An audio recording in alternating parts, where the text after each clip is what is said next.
For darkness shall cover the earth, and thick darkness the peoples. But the Lord will arise upon you, and his glory will appear over you.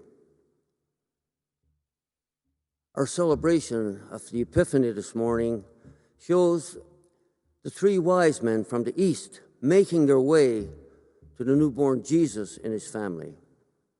They followed the light from a star, which led them through the darkness to the tiny yet powerful light of Jesus. When I was a young naval officer, one of the courses we had to learn was astronomical navigation, or navigation by celestial bodies, stars, the moon, and the sun. So it's no surprise to me that these men were following a star and probably using it to guide them through the desert, which is very featureless, much like the sea. But when the star stopped, they knew they were home. They were home. Jesus was sent to be the light in a dark world. Now, the story is comforting, but we must realize that Isaiah spoke words that said, darkness will cover the earth, and thick darkness the peoples. But the Lord will arise. Now, the darkness of which Isaiah speaks is a bad kind of darkness. It's the smoldering human rubble found all over the world today in so many countries. T.S. Eliot, the American-born British poet, wrote a poem called The Journey of the Magi, and in it, Eliot imagines the darkness that the Magi observed on their journey. He wrote, "Then the camel-men, cursing and grumbling, and the running away and wanting their liquor and women, and the night fires going out, and the lack of shelters, and the cities hostile, and the towns unfriendly, and the villages dirty and charging high prices. A hard time we had of it. At the end, we preferred to travel light, and travel at night, sleeping in snatches." Now, the darkness that Eliot imagines the Magi experience is not a lot different than what we hear on most any newscast today. Lack of affordable housing, hostility and violence in our streets, price gouging cleverly couched in politically correct terms like supply and demand, the second wave of COVID causing more isolation, another strain of the virus appearing in more countries and in 4 provinces in our own country, and the distribution of the vaccine slow and inconsistent. But on this Epiphany Sunday, we also hear a classic story of innocence in the midst of evil, and about how that innocence is betrayed by those who should have cared. The story begins by referring to the fact that a guiltless child, Jesus, was born in Bethlehem. Angels joyfully herald the song. Shepherds from near and far come to pay homage to the child. And a star leads Magi from far away to come and see.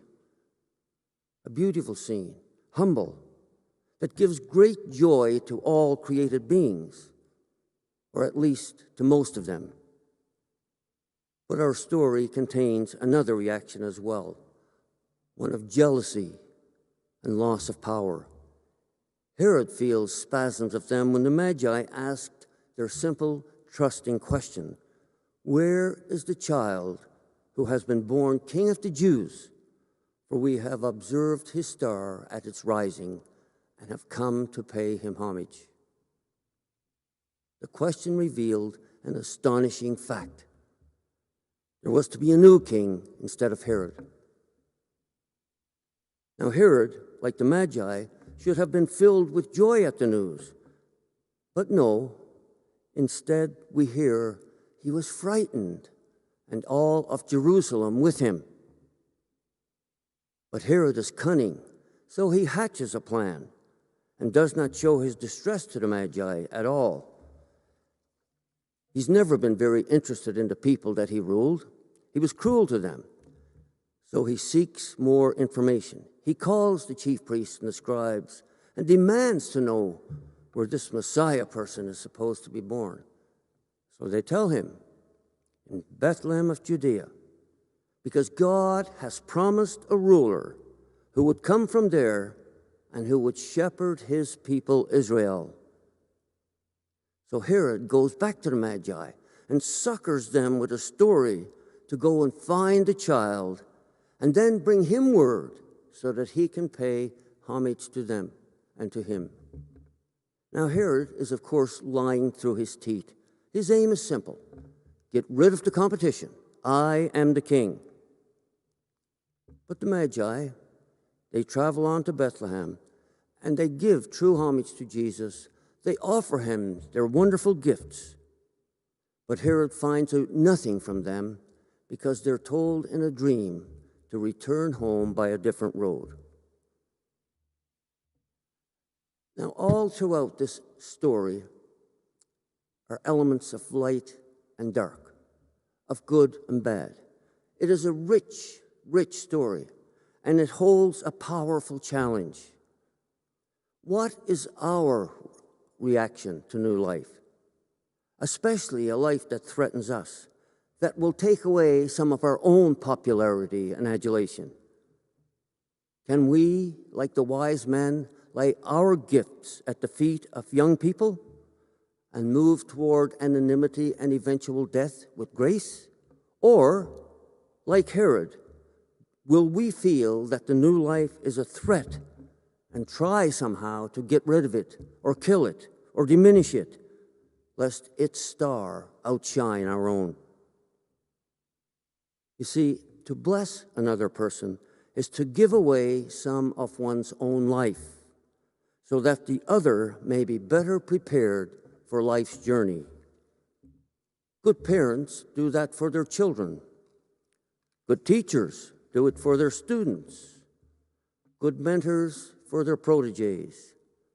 Good pastors do it for their parishioners. Politicians for their countries. And good elders do that for the young. They give away and sometimes even sacrifice their own lives to enable and empower the other. The wise men did that for Jesus. So why do the readings talk so much about dark on this Epiphany? It's a complicated question, to be sure, but here is one possible answer. Because God's light only comes to us thoroughly mingled with the dark, grubby reality of human life. Why else did Jesus come as an infant? He did not arrive to erase our troubles, but to join us in them, to be a quiet light in our darkness, and not a blinding replacement for the dark. So we too have to be like the Magi. We have to do our own puzzling, our own pondering. We have to have our own sleepless nights. And we have to search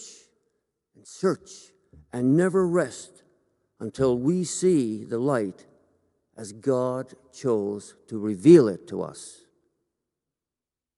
The light that shone on the Magi shines on us. And Jesus shares his light with us and asks us to spread it. In these difficult days, the light of our faith may seem fragile, like innocence in the midst of evil, but it is not. One candle can bring light to a dark room. One light can set the world on fire. Sharing the light of God's love does not diminish it. On the contrary, it grows in strength as it is shared. As Isaiah proclaims, "Arise, shine, for your light has come, and the glory of the Lord is risen upon you." It is up to us to keep that light burning brightly in our lives and in our world by loving God and by loving our neighbor as God loves us, and by not ever being concerned about what's in it for us. This Epiphany, may all of our stars shine brightly on a world that's sorely in need of light. God bless you.